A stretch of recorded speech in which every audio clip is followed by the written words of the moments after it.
Hello friends, welcome to Divine miracles.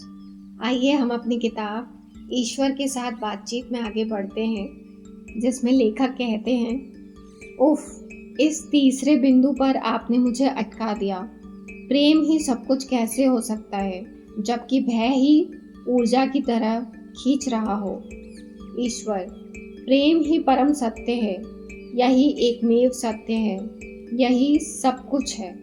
प्रेम की अनुभूति होना ही तुम्हारा प्रेम को अनुभव करना होता है। सर्वोच्च सत्य यह है कि प्रेम ही सब कुछ है, सब कुछ था और सब कुछ रहेगा। जब तुम परम में प्रवेश करते हो, तब प्रेम में ही प्रवेश कर रहे होते हो। सापेक्षता का लोक रचा ही इसलिए गया था ताकि मैं स्वयं का अनुभव कर सकूं। यह बात मैं पहले भी तुम्हें बतला चुका हूँ, लेकिन इससे सापेक्षता का संसार सत्य नहीं हो जाता। यह तो एक ऐसी रची गई वास्तविकता है जो तुमने और मैंने निर्मित की है और निर्मित की जाती रहेगी, ताकि हम अनुभव गम्यता द्वारा स्वयं को जान सकें। फिर भी सृष्टि बहुत वास्तविक प्रतीत होती है। इसका प्रयोजन है कि यह इतनी वास्तविक प्रतीत हो कि हम इसे सचमुच अस्तित्व में होती हुई स्वीकार कर लें। इस तरह ईश्वर ने कुछ ऐसा रचने की सोची हो जो उससे भिन्न हो। हालांकि सटीक अर्थ में यह असंभव है, क्योंकि ईश्वर तो है ही अहम ब्रह्मास्मि, जो कुछ है वही है। कुछ और को यानी सापेक्षता वाले संसार को रचने में मैंने एक ऐसा वातावरण पैदा किया है जिसमें तुम यह बताए जाने के बजाय कि तुम ईश्वर हो, तुम ही ईश्वर होना चुन सकते हो। जिसमें केवल धारणा बनाने के बजाय तुम ही रचयिता के रूप में ईश्वर तत्व अनुभव कर सकते हो। जिसमें कि एक छोटा सा दीपक यानी सबसे छोटी आत्मा भी स्वयं को प्रकाश रूप में जान सकती है। एक छोर पर प्रेम है तो दूसरे छोर पर है भय। यह आदि ध्रुव अवस्था है। सापेक्षता वाला संसार रचते समय सबसे पहले मैंने खुद का ही विलोम रचा था। अब जिस भौतिक संसार वाले स्तर वाले संसार में तुम रह रहे हो, उसमें जीवन की केवल दो ही स्थितियां होती है, भय और प्रेम।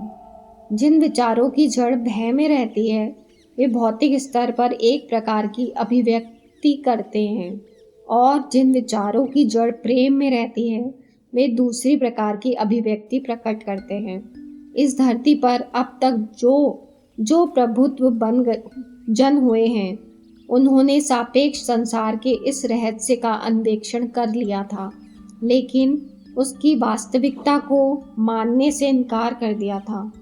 संक्षेप में, प्रबुद्ध जन वे हैं जिन्होंने केवल प्रेम को चुना है, हर बार, हर पल, हर परिस्थिति में। भले ही उनकी हत्या ही कर दी गई, लेकिन उन्होंने अपने हत्यारों से भी प्रेम ही किया। भले ही उन पर अभियोग लगाए गए, लेकिन उन्होंने अपनी उत्पीड़क से भी प्रेम ही किया। यह बात समझना तुम्हारे लिए काफ़ी कठिन है और आचरण में लाना तो और भी कठिन।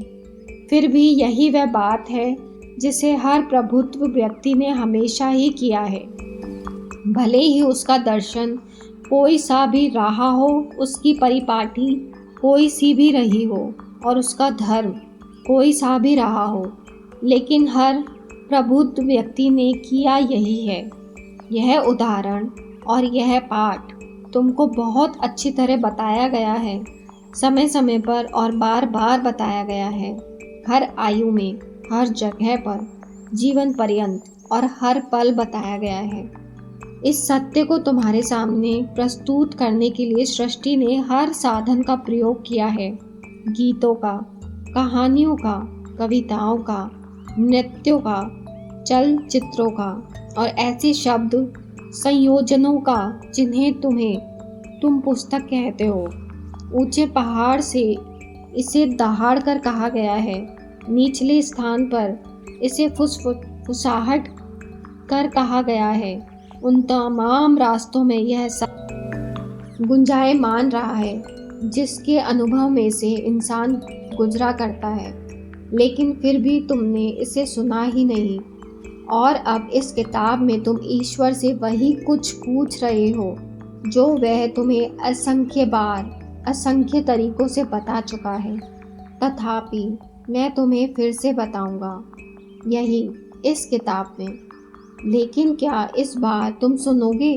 क्या सचमुच सुनोगे इस बार? तुम क्या समझते हो कि यह पाठ्य सामग्री कौन दे रहा है? जो कलम तुम अपने हाथ में पकड़े हुए हो, उसमें से होती हुई यह सामग्री आ कैसे रही है? क्या तुम समझते हो कि मुझे पता ही नहीं कि मैं क्या कर रहा हूँ? इस ब्रह्मांड में कुछ भी इत्तेफाकन नहीं होता। मैंने तुम्हारे हृदय का रुदन सुना है।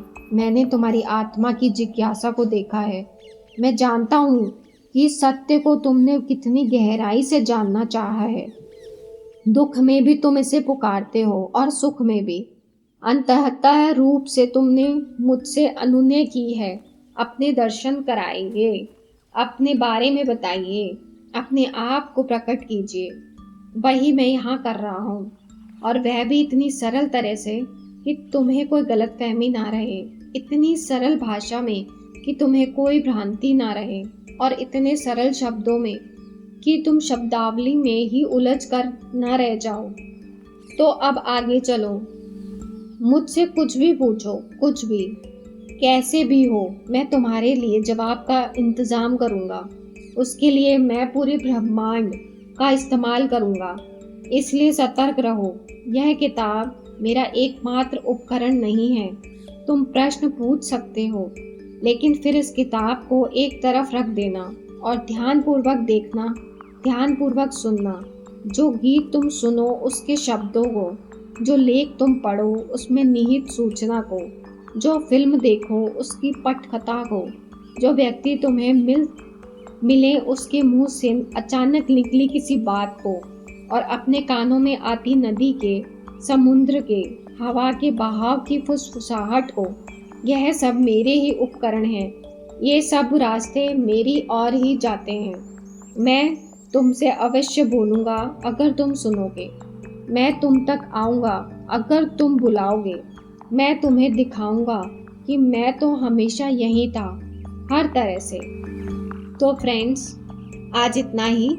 Thank you, thank you, thank you.